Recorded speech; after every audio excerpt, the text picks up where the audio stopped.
Welcome, everyone. Welcome, Stephen. Hi, Byron. Thanks. Really pleased to be here today. Yes, indeed. We're happy for you to join us. Across the pond, as they say. Yep, it's already going dark here in London, so it's a bit depressing this time of year. Yes, all around the world, frankly. I'm not sure what the day. Do they have daylight savings time in the UK still? I can't remember. Yeah, we do. Yeah, we do. We switch each summer and winter. Unfortunately, we switch at a different time to you guys, so it gets a bit confusing in October. So. Got it.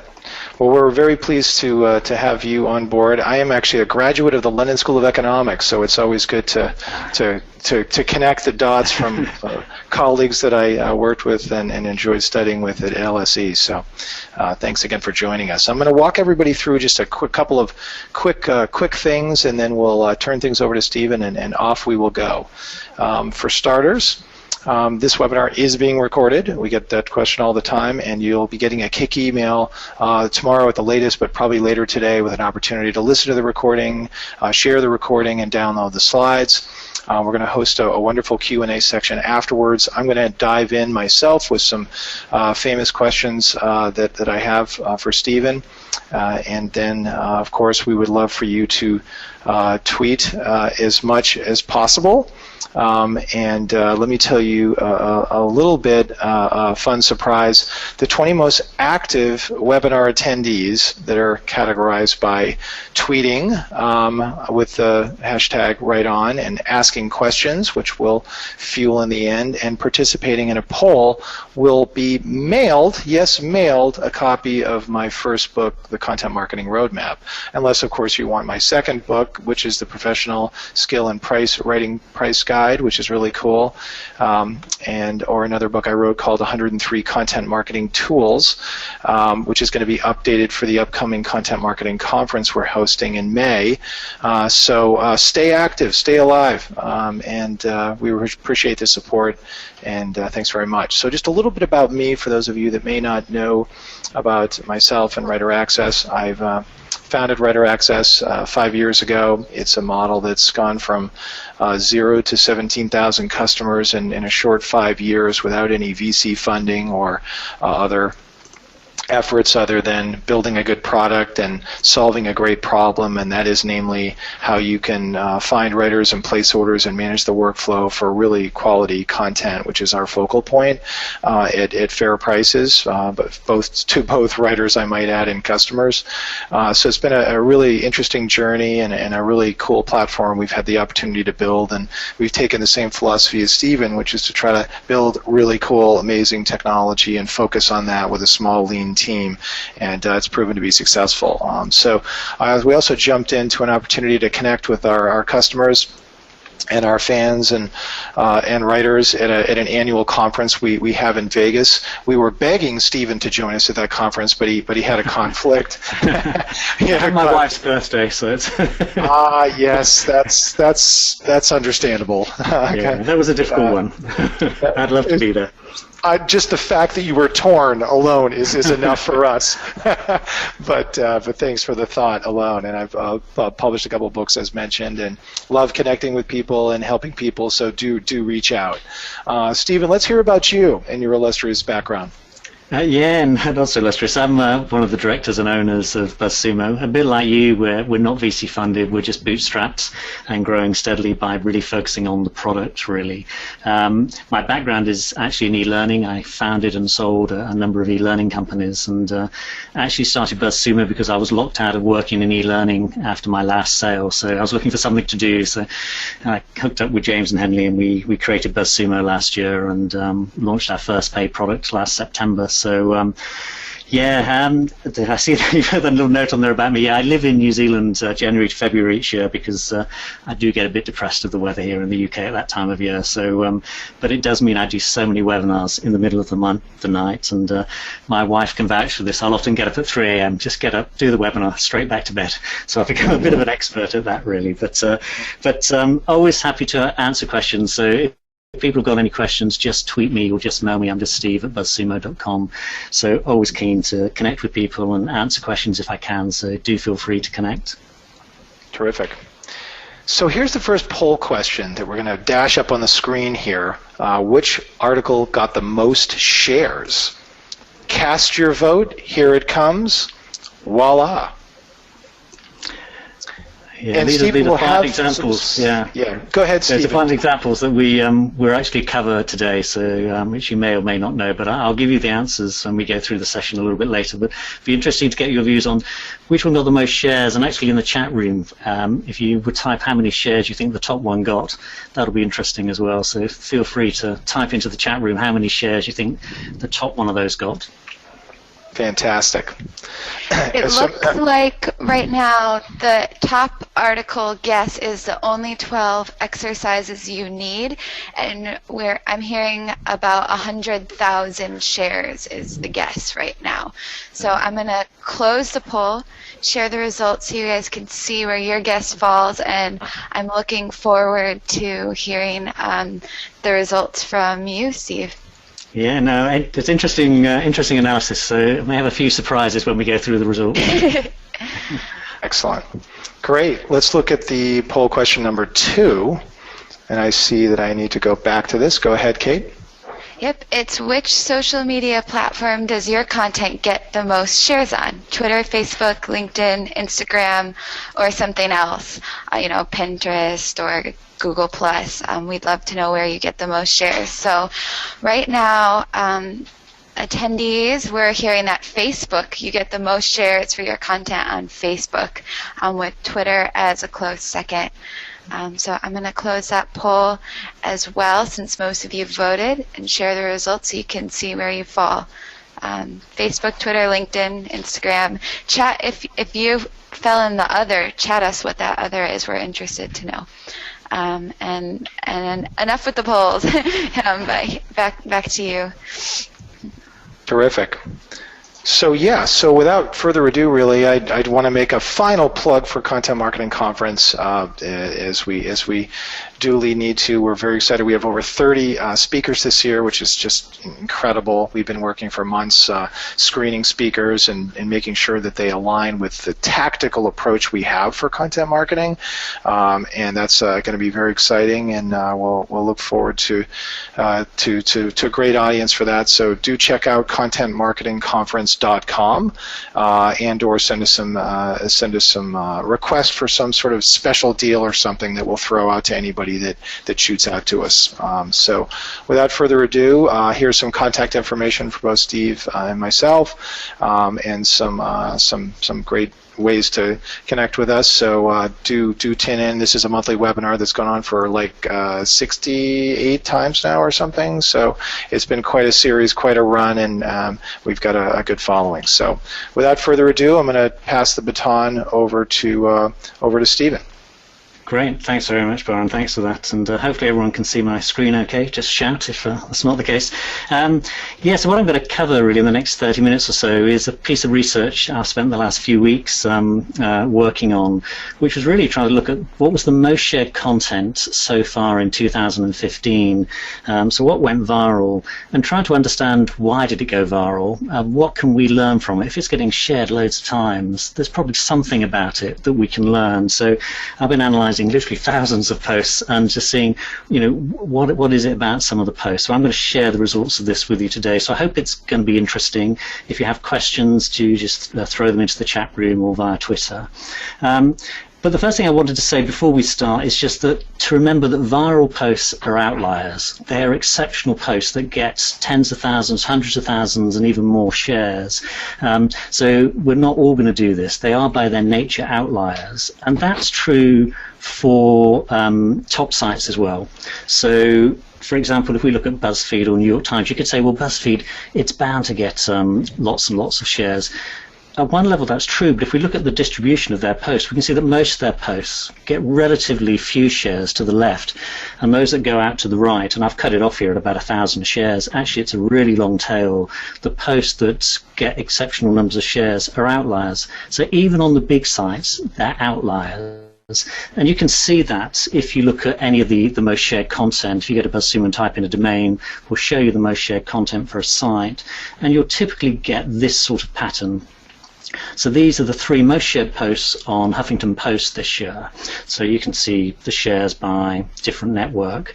But if you look at total shares, we can see that the top post got 2 million shares. So 2 million shares. It was interesting that I think some of those numbers you're typing in the chat room were relatively low compared to these shares. But so 2 million shares. But look at the third most shared. That only got 1 million. I say only. I'd love to get 1 million shares, but it's got 1 million more than the third. So, and it's not easy to do. Nobody knows exactly why things go viral. Nobody can exactly predict it, because if Huffington Post knew, it would do posts that got 2 million all the time. Clearly, even the top posts on those big sites are outliers. So it's just important to remember that when I talk through these, it's not to get too depressed about going through what your shares relative to these. These are outliers, but I'm looking at what we can learn from them.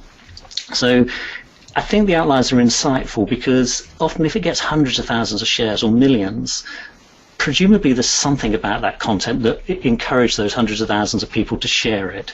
So what I've been trying to do over the past few weeks is just look at try and break down elements of the post and see why did they go viral, why might people have shared them, and just try to draw out some conclusions from that. Because if we can do that, hopefully we can gain some insights into what we can do to make our own content more shareable. So that's what I'm trying to do, is just say, okay, we know viral posts are outliers, but are there things that we can learn that would help us do better in terms of sharing our own content? And I think there are. I think there are at least 4 elements that we can look at which can help us improve the shareability of our own content.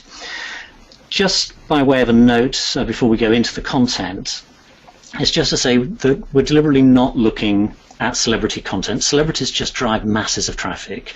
And I just gave this example here of Adele, since she's got a new single out, Hello.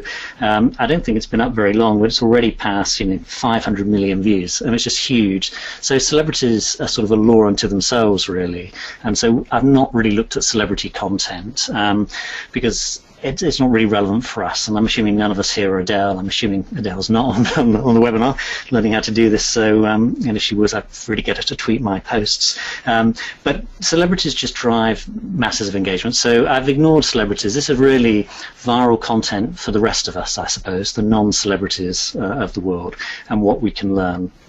So that's just by way of background, so you understand what I was doing and what we were looking at. And now I'm going to take you through 14 examples of the top content this year and some discussion of why it went viral, and then some conclusions at the end about what we can learn to improve our own content. So yeah, I went through literally thousands. We've got, I think, literally about 2-3 billion posts in our database. So I was looking through the top most shared, the few thousand of those, and trying to pull out examples. So I've grouped them into 14 different types, and so I'll just take you through them. So if you wanted to go viral in 2015, what could you do? The first thing you could be surprising. Lots of posts really had sort of surprising, almost shocking sometimes in terms of the emotional element of the content. And I'll give you a few examples here. This was one from the London Evening Standard. It's quite fun at one level. It's drinking 3 glasses of champagne will help prevent dementia and Alzheimer's. So that's good news for all of us, especially with Christmas coming up. So it's a slightly fun post. It's surprising. People probably didn't think about that. It's also research-based, and this will come up a lot when I go through the other examples. It was based on a new piece of research, and often people like to share new research. So it was a surprising post, and it got almost 1 million shares, 938,000 shares, and obviously it's going up each day. It's just the number it had at the point at which I caught it, really. And it was only published, you can see, on the 9th of November this year, so very quickly got a lot of shares there. But it was because it was surprising, I think, and it was research-based, and it was slightly fun. So I think there were some of the elements as to why did that one go viral. Another post, which was also sort of surprising but slightly different take on things. This is the top post from the Huffington Post that we saw a bit earlier.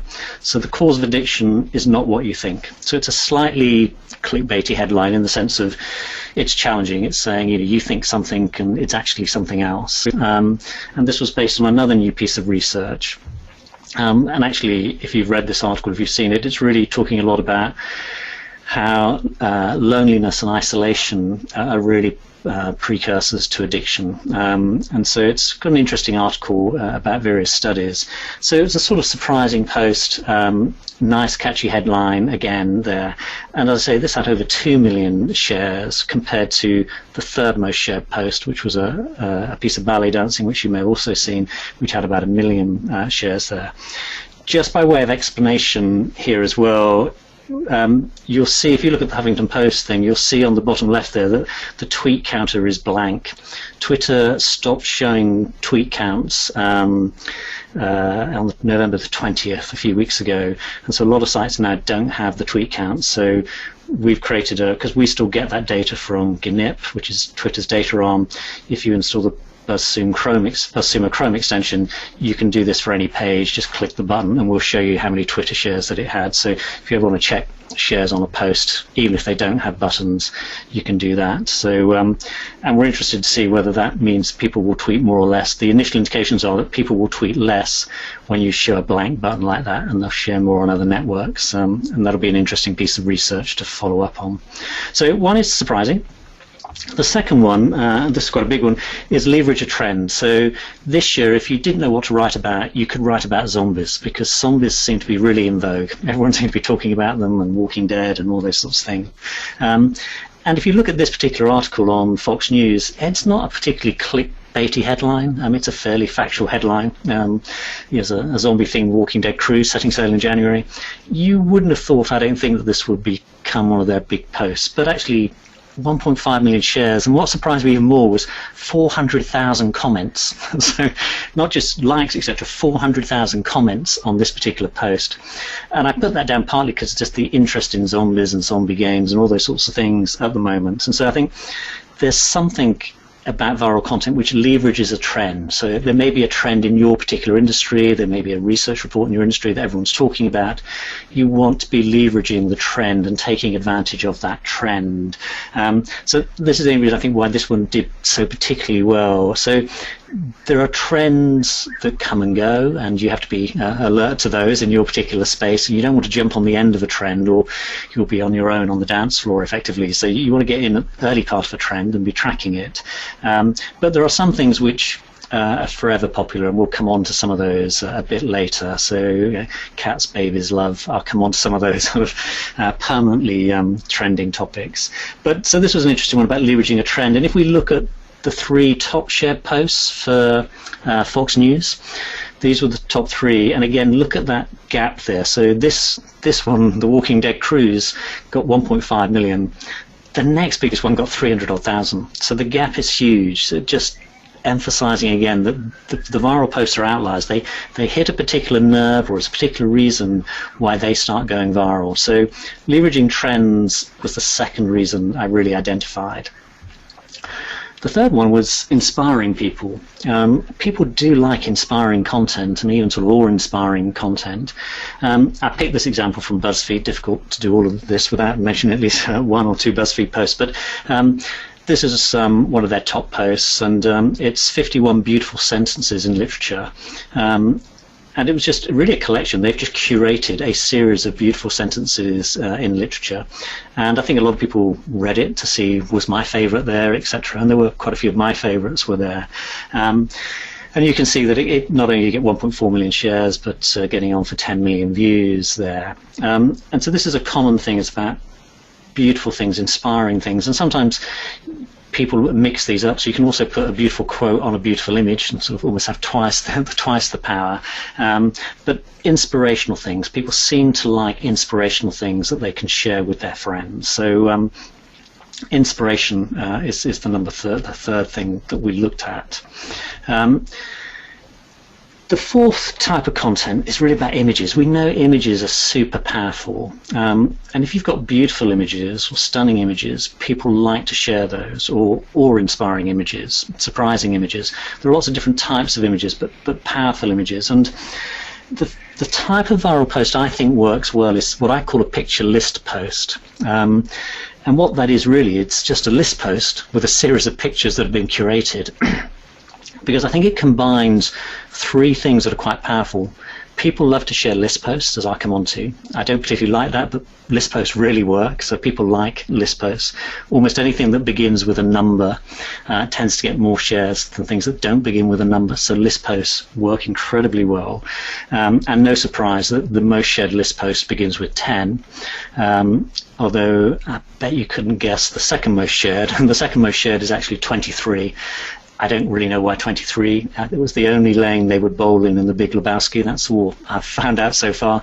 But list posts work. But this is a list post, but it also has a series of pictures, which are powerful, and it's also a curated series of pictures. So the combination of the three is quite powerful. And this is an example. I think this was the third or fourth most shared on the New York Times this year. 52 places to go, and it's literally a series of beautiful images about different places that you can visit. And so that's the sort of post that people appear to like to share. There's another one here. This is from The Guardian. It's overpopulation, overconsumption pictures. They're not necessarily beautiful pictures, they're incredibly well taken pictures, but showing the impact of overpopulation on the world. And this was its second most shared post of this year, getting on for 700,000 shares. So it's similar to the New York Times one in terms of it's a picture list post. And I've seen loads of these that work really well. So I've seen ones of a nice one of pictures of school dinners across the world, and you skim down and you see the different school dinners, etc. Curated list posts, picture list posts seem to work particularly well.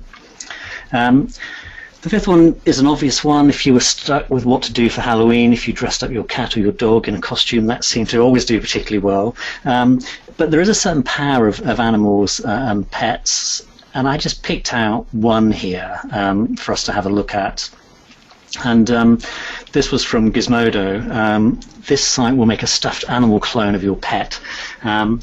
It was their most shared post by some margin, as we'll see in a moment, and it obviously just appealed to people. And I don't know how many people actually went and then bought this particular stuffed toy or sent their pictures off to get a stuffed toy made, but it clearly resonated with a particular audience. So it's not one of the classic my cat in a Halloween costume or something like that, but it's still about cute animals, really. And if we look at the Gizmodo site, you can see again here the viral nature. So it got almost 3 times as many shares as the second most shared. The second most shared is an interesting one, which we'll come on to because it's a warning. So the second most shared is about stop drinking bottled water and why you should. And that's also another form of viral type content, warning type content. But you can see here how the pet one just dominates the shares. And you know, and if you don't have pictures of pets, then babies seem to do equally well. There seems to be a sort of emotional pull of that sort of content to people that they like to share it. And it may not be relevant in your particular industry, but it's just to be aware of, really. And I'm sure we all are aware of cat posts and all those sorts of things. The sixth one, again, a very obvious one, but be amusing. People like to share amusing content. And I really like this post. This was a post on the New Yorker, which is really, you know, Earth endangered by a new strain of fact-resistant humans. And it was really just slightly tongue-in-cheek about people who don't necessarily think that dinosaurs existed, or you can have different political views on climate change and things. But it was a tongue-in-cheek sort of post, and it got 1.4 million shares, so a huge range of shares for this particular post. And it's because it's an amusing post. People like to see amusing posts. The New York Times did a survey last year about why do people share content, and what that survey found from the New York Times is people like to share content that will entertain their friends. So they like to share valuable content, which I'll come on to, but they like to share entertaining content with their friends. So this post meets that sort of criteria, and it was the most shared on the New Yorker by some considerable margin. So if we look here, it had double the shares of the next most shared. I think it's quite amusing, the two posts together. So it's the earthquake that will devastate the Pacific Northwest, and then fact-resistant humans is the first post. So an interesting juxtaposition. But you can see how that top post really caught attention. People like to share that amusing piece. Twice the number of shares of the second most shared there. While we're on amusing and funny posts, people like to share funny videos. This is a particular one. It's just a Vine. It's just 6 or 7 seconds, whatever it is, on a Vine. 56 million loops or plays, and shared 800,000 times. It's a cute kid who falls off a slide, but is just very happy. So it's an amusing little video that people have shared. So being amusing is one of the reasons you could have gone viral this year. The more controversial one is 7, be controversial. Controversy generates engagement, and you have to be careful, of course, with controversy because it's divisive by its very nature, but it can create engagement, and it can get people who are part of your tribe, I suppose, to share it. The New York Times piece again found that people like to share to show they belong, to show they're part of the tribe, and I've seen good ones about, can you answer all these questions about Barcelona Football Club, and to prove you're a real fan, you want to get a high score and then you want to share it. So it's being part of the tribe. And Donald Trump, whatever you think about him, clearly has his own tribe who like to share his posts. So I used our Facebook Analyzer tool rather than our most shared content tool for this one. So I looked at, what was he posting, what were the most interacted with posts, and so these are just 3 of his top posts. And you can see there, he's getting almost 1 million interactions with that top post on the 18th of July.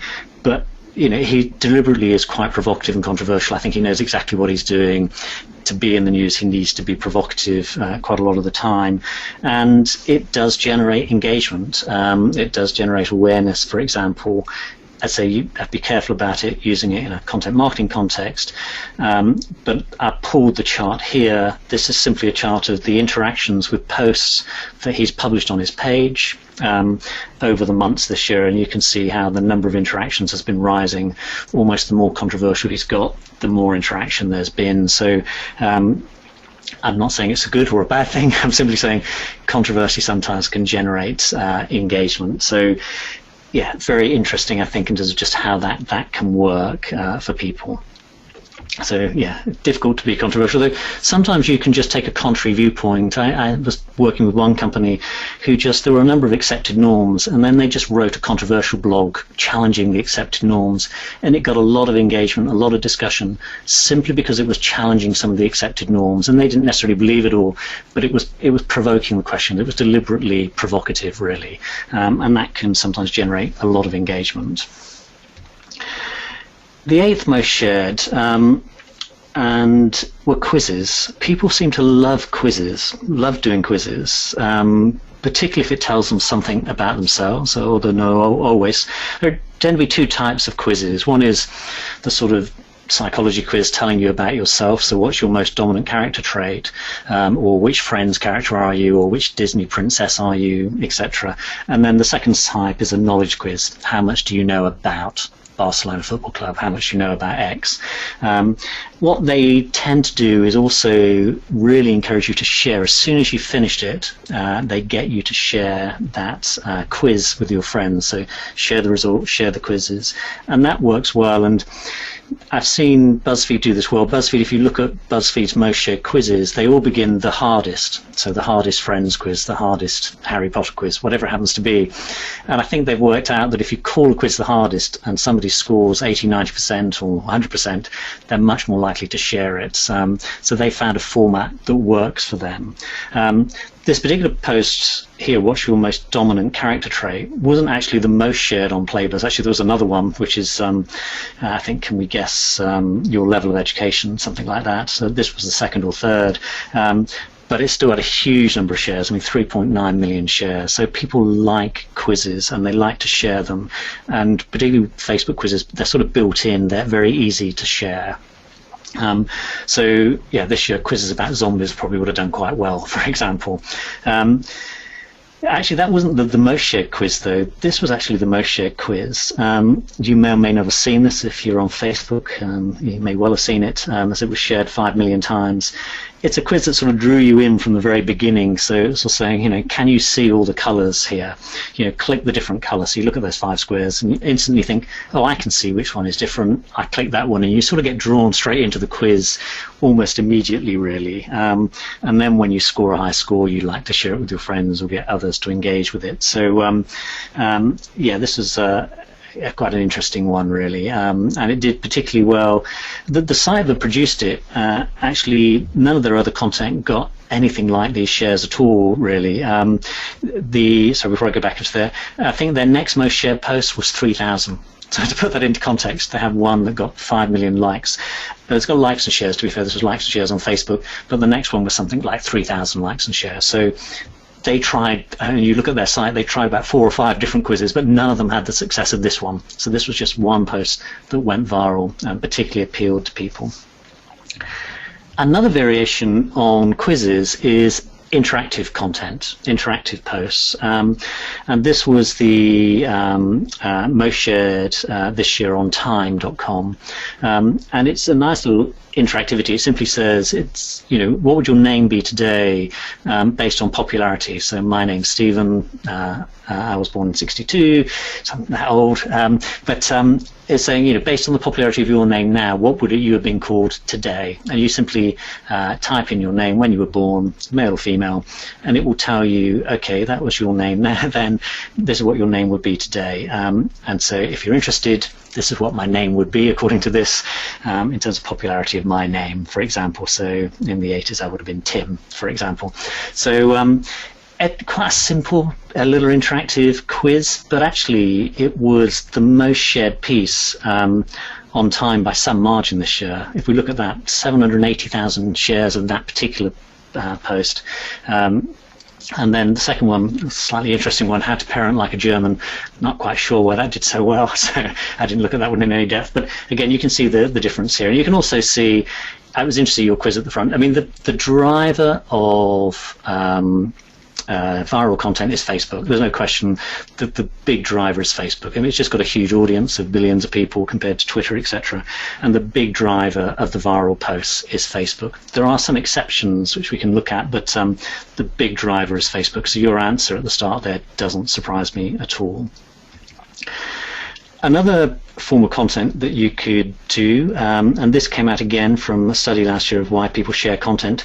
I think it was a Marketo study, and people said they shared things to warn their friends about other things. And this is just an example of that from webmd.com. So recall of kids' Tylenol, that got shared almost 500,000 times. And you can assume that it did because people wanted to warn other people or share that message for other people. And if we look at their other content, it's still a big site. It drops to 91,000, and then it drops to 28,000, which was also a warning, actually. The flu vaccine was also a warning one. But you can see how the top posts really stood out against some of the other ones there. So warnings are another way that content might go viral, that people might want to share it. 10th one, this is a fairly obvious one, I suppose, is tell them the secrets of success. And I've chosen a different one here. I've taken this from LinkedIn because LinkedIn is more business to business and personal career based. And LinkedIn posts don't always get a huge amount of shares or views. But there's a guy called Travis Bradbury. To be fair, he is one of the influencers on LinkedIn, but he does so much better than the others. And the secret to his posts, in my view, is successful. In most of his post titles he puts in success or successful. How to be successful, why successful people don't take their phones to meetings, why successful people don't do this. If you look at his most shared posts, the word success is in sort of 80% of his titles. And people like to be successful, and particularly on LinkedIn where it's about career development. So this one, 127,000 shares, 3.6 million views, on LinkedIn. So telling people the secrets of success, it's another element of content that people quite like to share. Another variation on this is how I blog my way to my dream job. So anything which is about secrets of success, people like that. They like to learn the secrets of success and grow themselves. So that's another good one. Right, health, diet, fitness. 3 of the top 5 posts on BuzzFeed this year were about health and fitness, and these were the I think 3rd, 4th and 5th most shared posts on BuzzFeed this year, and it just sort of stood out that they were all about health really, or diet in one form or another. And I think it's one of those perennial topics that people are interested in, health, diet, fitness. It's just one of the topics. It's a bit like success. It's a topic that people are always interested in. And I picked up the the third one down there, the only 12 exercises you need to get into shape. Actually, I think that was the one that people judged would have had the most shares this year. It actually didn't, just under 1 million shares, but still a huge amount of shares. But people want to get into shape. And there are some elements of this post that I think work. It's a list post. It's 12 exercises. It's sort of a how-to post, how you can do these exercises and how to get into shape. It's also a picture list post. It's a series of pictures about the exercises. And the interesting thing on this one is the images were actually sized ideally for Pinterest. And actually this post got over 500,000 pins on it. And I think it was because the images were specifically designed and made suitable for that. So there are a number of things that we can learn about that post. It combines a number of elements. List post, it gives you a nice promise about getting into shape, gives you a nice promise that you don't need gym membership. It's got a series of images, etc. So the post combines a number of things to make it more shareable. So it's sort of interesting in its own right, I think. So health, diet, fitness, popular topic this year. Another permanently successful one is anything about the secrets of love and dating. These are the top 4 posts on the New York Times this year. We've already had a look at the 4th one, 52 Places to Go, which was a picture list post. But number 2 was to fall in love with anyone, do this. Almost 900,000 shares. So it's an intriguing title. It's a sort of how-to. There are a series of questions you can go through which will help you fall in love with anyone. So it's an intriguing post. You can see why people might want to share it, might want to read it. And it's about, I say, a permanently interesting topic, which is around love and dating and that side of things. And here's another variation on this. This was from Thought Catalog. It was their most shared post by miles, and it was just about how we date these days. So that got a mass of shares. Almost there. 2 more to run through. The 13th was tell people the secret to a long life. I suppose this is almost an expert post, really, because we have a person here saying that the secret to living to 109 is to avoid men. So if you're a woman, the secret to a long life is really avoiding men. And it got almost 2 million shares on the Huffington Post this year. So it's the second most shared post. So it's an expert post. And actually, she didn't just say, they pulled out the secret to long life is avoiding men. She also said her second reason was having oatmeal every morning. So oatmeal every morning was the other one. And so that secret to a long life, anything like that, Sartre said, we're all anxious because we know we're going to die, and maybe that's, we're always looking for a longer life or a happier life. So that was an interesting one, and there's a little video clip as well. And then the final one was share a heartwarming story. People like heartwarming stories to share and make them feel good.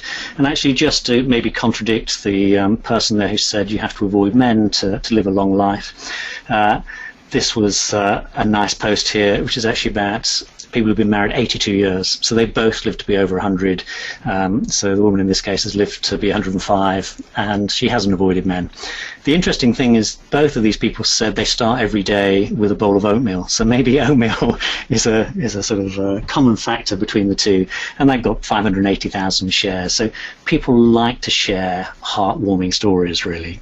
So there are 14 I picked out about some of the most shared content this year, and I think we'll agree they're huge numbers of shares. I mean, absolutely huge numbers of shares there.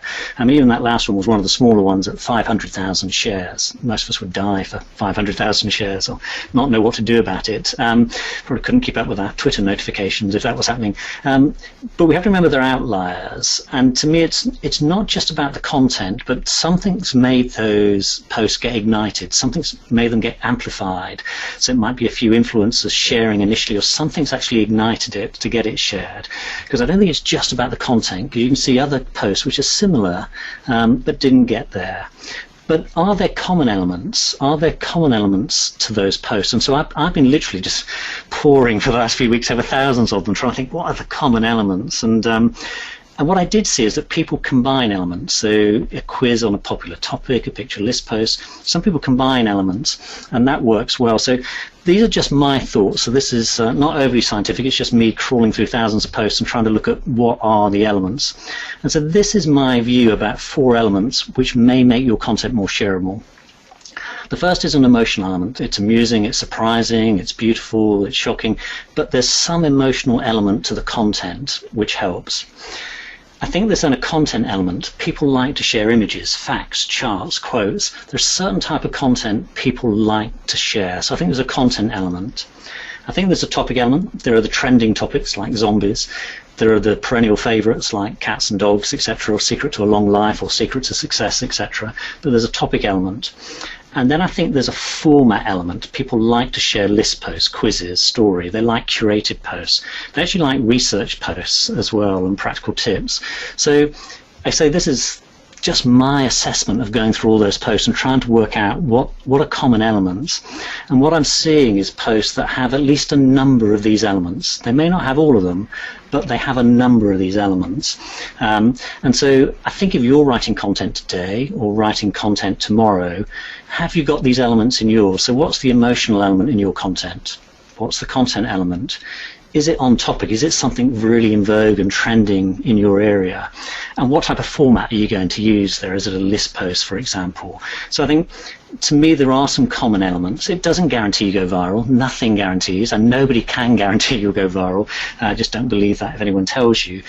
But you can learn a little bit. So I think if you're writing content, you can ask these questions. You know, do you have an emotional element, etc. So ask questions about those 4 types of elements.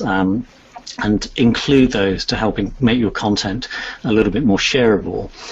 The other thing to say is that headlines really do matter. So we know that great headlines matter.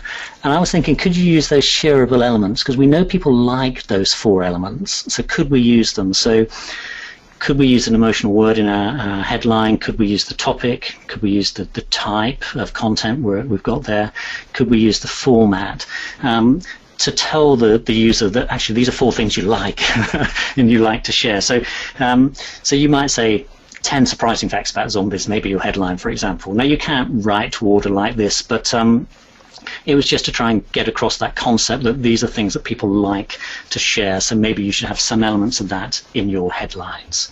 And your quiz results, the top one of those was actually the one that you rated lowest, which was your most dominant character trait, which was 3.9, followed by closely really by, I suppose, the cause of addiction and the 109-year-old woman about the secret to long life. So, so they were the results. So that's what I had to say. Thanks for listening, because I know it's quite a long time taking you through that, but I hope it's been of interest and useful, and I'm really happy to pick up on any questions that you have.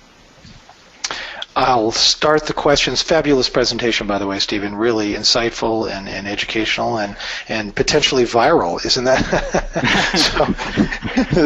So let's start from the beginning. Obviously, a lot of the examples that you showed us today were created by publishers. I wanted to ask you, do you think that forward-thinking companies are really going to start thinking and acting like traditional publishers as the gateway to success? And also, will consumers and buyers, if you will, of our services and our products begin to expect these insights, from us as companies, and therefore do we need to start thinking like publishers to create them? Yeah, I think the answer is yes. I think already people doing content marketing are already beginning to think much more like publishers. I mean, these ones here, because they're consumer-based, tended to be ones by the publishers, but I did a piece of research a couple of weeks ago looking at the best B2B content. So I did a separate survey looking at B2B content, which people can look at on the blog if they want to. And people are adopting the same techniques. And I think that's why I was interested to do this, is are there things we can learn from publishers which might work in our space? Now, they might not always work in our space, but there are some elements there that even work in the B2B space as well, for example. So I think people will adopt more of a publishing mindset in terms of how they create content, because fundamentally we all want people to engage with our content. We want people to share it. I'm really interested in the Shareaholic research that says that most people find content these days through social networks, not through doing a Google search. That's changed. It used to be a Google search. Now it's actually more people find content through their networks and click through than searching. So we need to find a way of people engaging with our content and sharing it if we want it to be discoverable, and that applies equally to B2B content. So I think the answer is yes. I think people will start to converge a little bit and think more like publishers, really, in terms of the way they create content. What would you say to the many CEOs out there that are having a hard time making this transition? Should they adopt the possibility of writing about health, diet, and fitness, and secrets of love and dating, and how to live a longer life? I mean, this is a hard thing for people to grasp. And do you feel that we're going to need to take that plunge and cross over?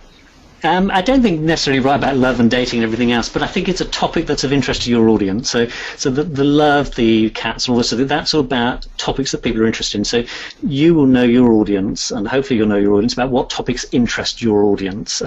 So the topic element, I think it depends very much on your particular business. But people are interested in being successful, so it might be case studies that are about success and things like that. So the topic is slightly different, but the other elements are interesting. People still like an emotional element to the content. People still like to share certain types of content, like facts, like images, etc. So you could be writing about widgets, but it's how you bring that content together. And there are certain types of formats that work in particular industries, whether that's a list post or a curated post or a research report or a white paper.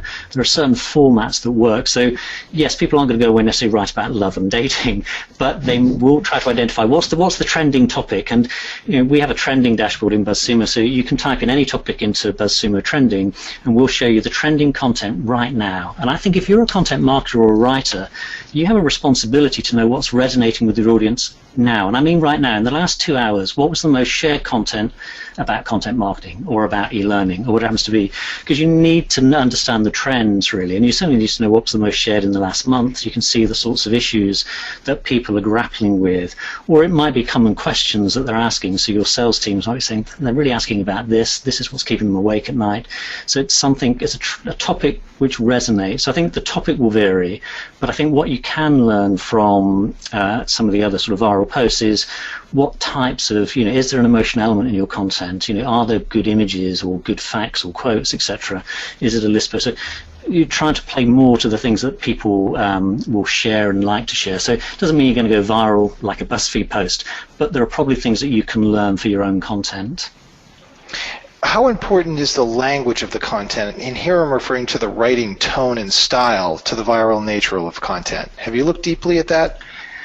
To be honest, I haven't looked deeply. I think it is important. I think tone is such an important part of writing, really. And so something which is really dry, this is probably not going to get as much. And even the dry subjects with a nice light tone, you can have a completely different feel to it, I think. So I think tone is really important. But to be fair, in this particular study, I didn't look at particularly the tone and style of them. Although you can see there's an element of fun and humor in quite a lot of those posts. I mean, maybe not the warning ones, etc., but even the champagne ones, whatever. There's a touch of humor in the post as well, and there's a way that it's scripted. So I think tone really does matter in a post. But to be fair, we didn't look at that specifically in this piece of research. Perhaps we could team up on that. That's a bit of our forte. So we'll talk more about that later. But back to a question: when is a trend dead? When can you hurt your brand by trying to dive into a trend that's gone past us? I think you can, actually. I think you can. I think the key is to look at. I mean, what we look at obviously in BuzzSumo is how many posts are getting shared about a particular topic, and you can definitely see trends. You can see lines going up and then going down again in terms of how many shares something's getting. I think it depends on the type of the trending topic. Some topics go viral very quick and then die very quickly. Others are around for a longer time, and you can reinvigorate some of those if you're bringing a fresh perspective or new research. But often, so I don't know, Twitter getting rid of share counts, for example. If you were writing articles on the day that was announced or the day that was cancelled, that's good. If you're writing weeks later, people might think you just really, we know all about that. Why should we read about it now? Because actually there were posts that covered that weeks ago. So unless you're bringing anything new and you've just picked up on it late, that doesn't work. So I think it can damage you. You can look a bit out of touch if you're writing a post which actually there have been 5 or 6 other posts. So the first thing I would do is always go to BuzzSumo, type in a topic and see what were the most shared posts in the last week or so. If there have already been good posts about the topic, maybe move on to something else. When is publishing crappy content going to, or will publishing crappy content decrease the likelihood of hitting that viral jackpot? Can you hurt your brand by publishing crappy content? I would like to think so. It's not always the case. I mean, sometimes you see very poor pieces of content which do get viral. I think there's a related point here, which is why does content go viral? And I think there are two elements. There's the content, and then I think there's the amplification strategy. And the saddest thing I see is people who write really good content, but they don't think about amplification. And in the old days, I think you could say if I write really good content, people will find it, people will share it. I personally don't believe that's true any longer. There's just so much content today. I mean, even Medium's going to publish over 1,000 posts today. There will be 5,000 peer-reviewed scientific papers published this week. There will be 6 million blog posts published today. People just won't find your content. It's just naive and not true. You have to amplify it. So before you even write about a piece of content, I think you have to think about the amplification. So who's going to share it? Why are they going to share it? Can I engage influencers in creating the content so they share it at the very start, or engage my audience in it so it gets amplified? And I say the saddest thing for me is that people write content but don't think about amplification, and then it gets 10 shares, and you've really just wasted your time, because it takes a lot of time to write good content, and if nobody sees it, it's just such a waste of time. And I mean, previous research we did this year, whilst we're talking here about viral posts, 50% of all posts published get 8 shares or less. So let's go to the other end of the scale. 50% get 8 shares or less. So going viral is not the norm. It's far from the norm. But my worry about the 50% that get 8 shares or less means that not even their own staff are sharing it, because we've all got 3 or 4 networks. That's 3 shares. If you've got 10 staff, you should be getting 30 shares. And if your own staff aren't sharing the content, why should anybody else bother to share your content in reality? So you've got to have some strategy for amplification there, and it might be paid amplification to kickstart things. You've got a good viral post. I thought this might be quite a good viral post. I've actually paid to boost this one on Facebook, because I think actually this might get a little bit more traction than some of the other posts. So sometimes you can use paid amplification as well, but you've got to have both elements. And the danger is, I think, coming back to your question, is some people who are really good at amplification could get lots of shares even though their content is far worse than other people's content, because they're better at amplification. And I think these days it's not just about quality of content. Of course we have to have quality content, but you have to have an amplification strategy. And I think I just see that as a weakness. I see people not researching enough about what's already out there, what resonates with their audience. I see people missing the research step, and I see people missing the amplification step, and it's just sad. I see some fantastic content, but it's just not going to get out there because it's just not getting wide enough sort of amplification, really. So a bit of a long answer to your question, but I hope that helps. It does indeed. We've got lots of questions, so feel free to be brief with your questions so we can cover more ground. Is paid content and amplification now necessary, and what strategy would you advise? Do you want to test within your local community to see what's hot and might get shares, and then when you find something that's hot, reach out and amplify with paid? Yeah, or the other way around? Or the other way around? Do you want to... Yeah, no, I think if you've got a hot topic or you can see it resonating, I would certainly push it through a bit of paid. I think sometimes you have to use paid these days. I mean, organic reach is quite low. Unless you've got a good network of influencers, I think sometimes you have to use paid amplification. But I would start, for what's really worked with us is influencer marketing. Identify not lots, 6, 8 key influencers you want to engage with to share your content to help ignite it and get it moving. So you don't need to work with 100 influencers, and don't work with the ones with hundreds of thousands of followers.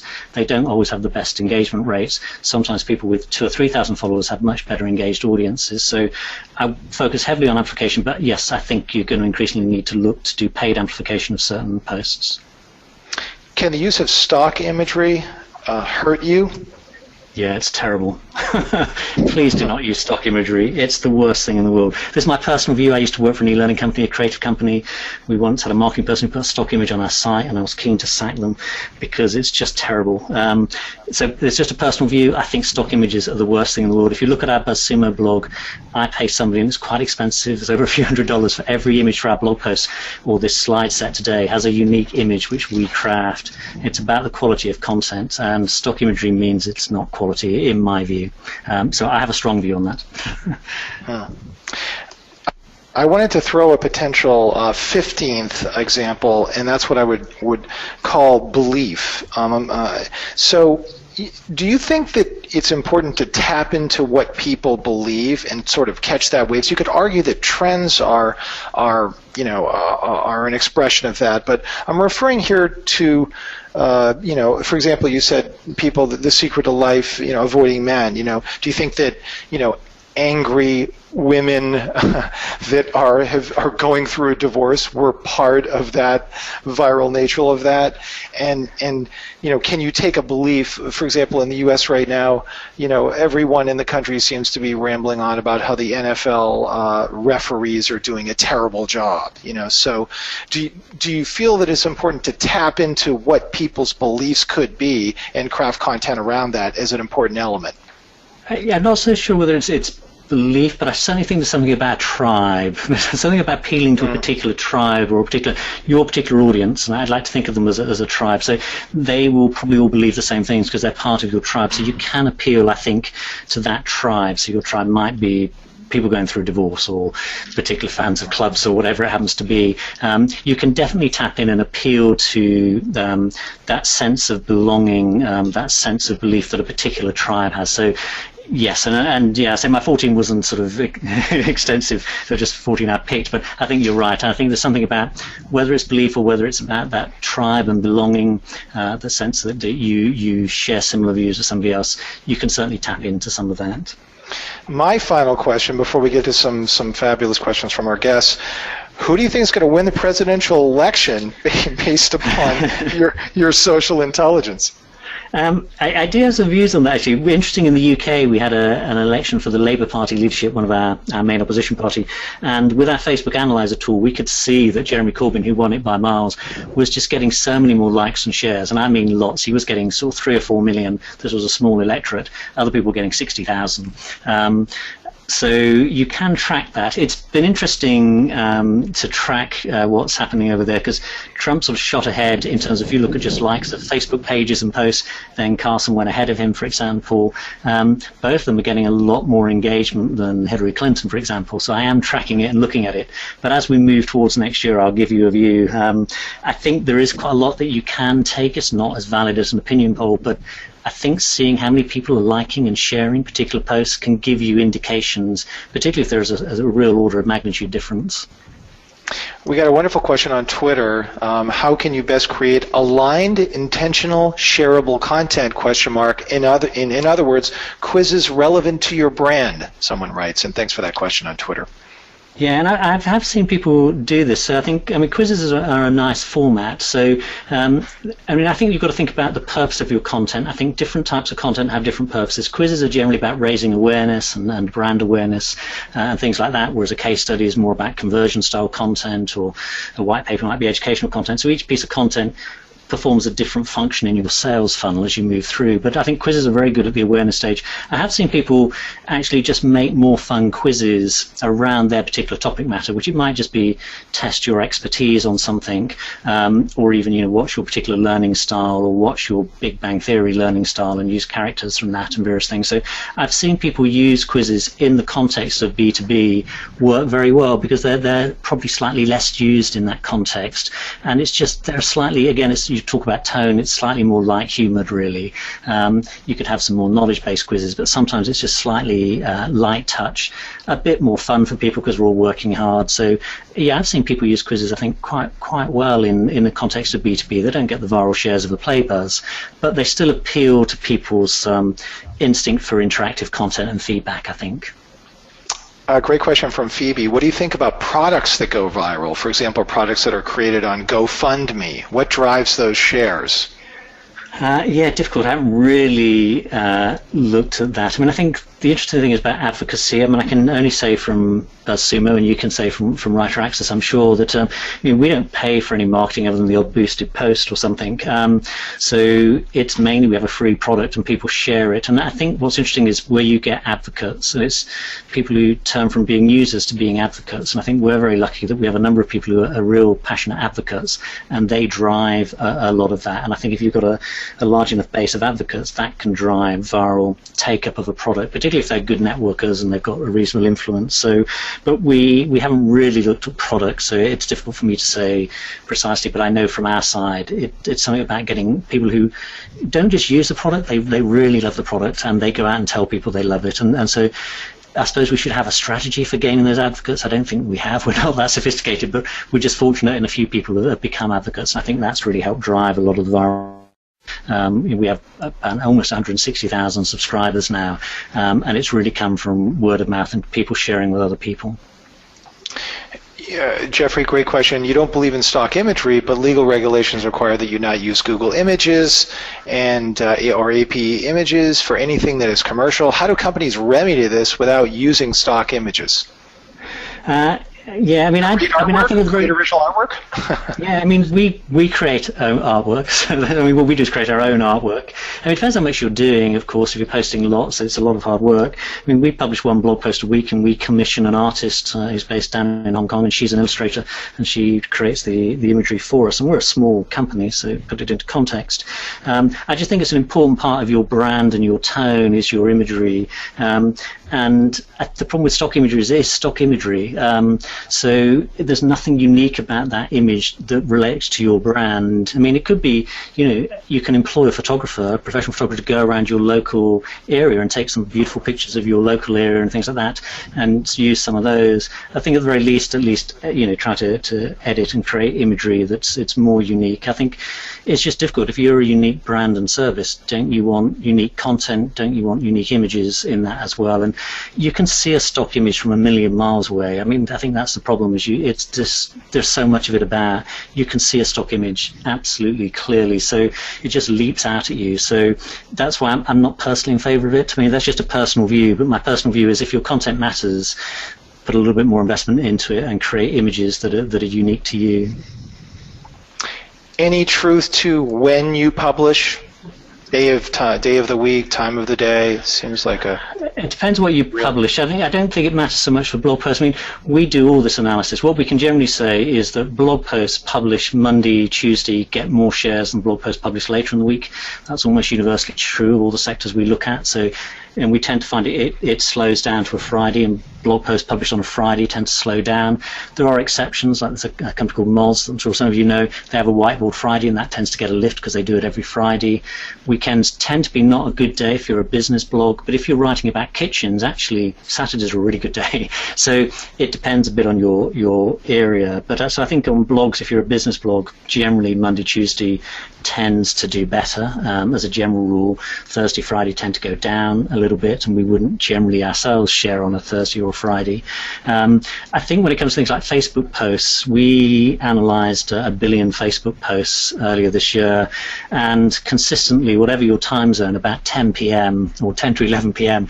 actually was the time when posts got most interactions. So that was interesting for us. So you have to adjust. It depends where your audience is in their time zone. But we looked in France, for example, and it was like 10 p.m. if you're in Paris time, and if you're in New York, it was like 10 p.m. New York time. So for things like Facebook posts, it tended to be later evening. But again, you really need to understand your audience. I'm not a great believer in a standard, always publish on this day or this time. Thanks for the question, Lee. We have seen video content stay dormant for months and then suddenly garner 21 million views, after which we got a notice to take down, incidentally. Why are some posts not viral until several months later? Yeah, I think it's interesting. I think I can't explain exactly what happens in that case.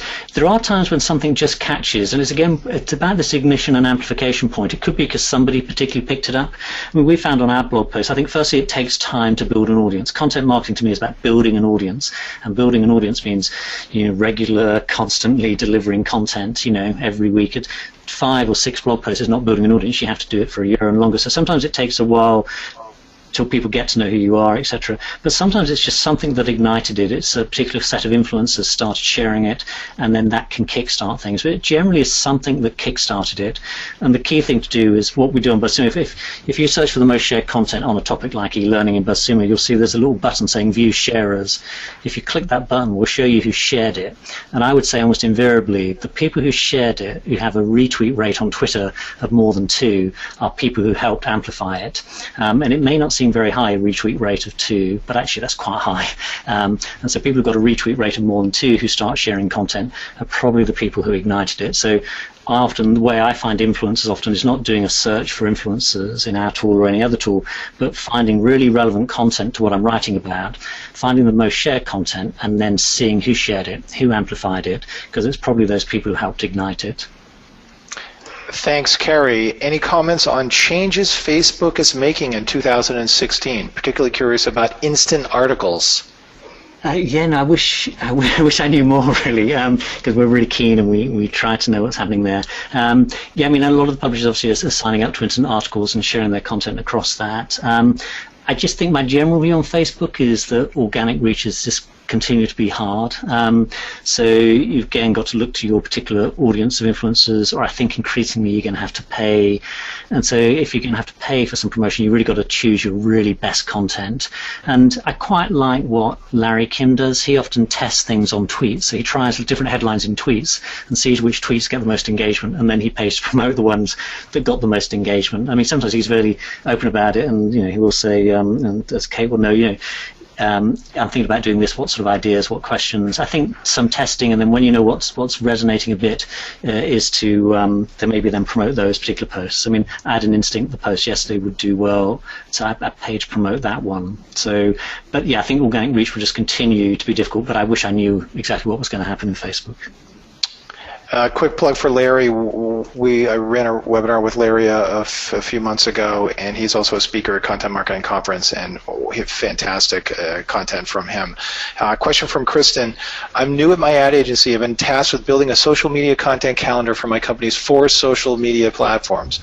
What's the best way for me to determine what topics will resonate well with the audience and that they're interested in?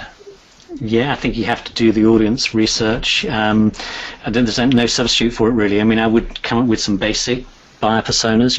Who are your likely buyers or your audience? Are they directors of human resources services or whatever they are? We have a really simple 3-column sheet we look at, which what is their role, what keeps them awake at night, what issues are they grappling with, etc. We talk to as many people as we can to try and understand what's really keeping them awake at night.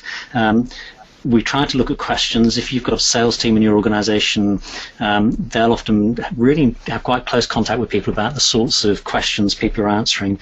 My view on content, a lot of the time, is you're answering questions. So when people are searching, they're searching for answers to questions. So if you know the questions, your task is then to be the best answer to that question. So how do I improve my AdWords spend?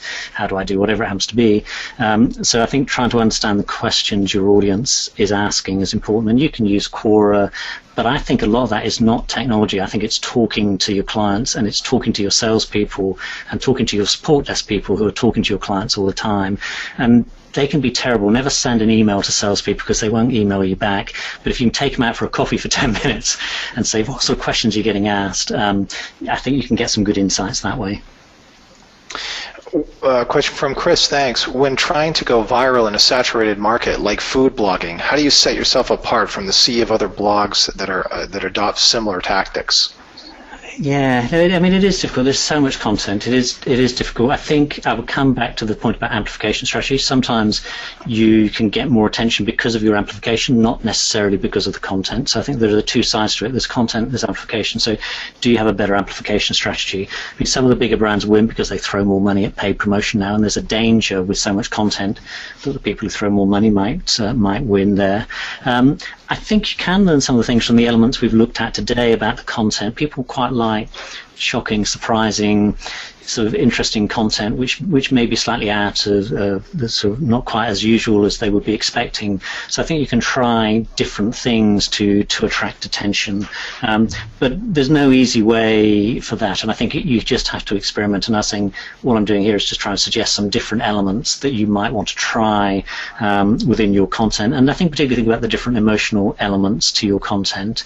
But I think when you're in a really saturated market, I think the key is probably more amplification than the content, because there'll be a lot of good content out there. So it's thinking more about how you're going to reach that audience. So who really are the key influencers you could work with, who've got traction that people respect, or where can you best use your paid promotion?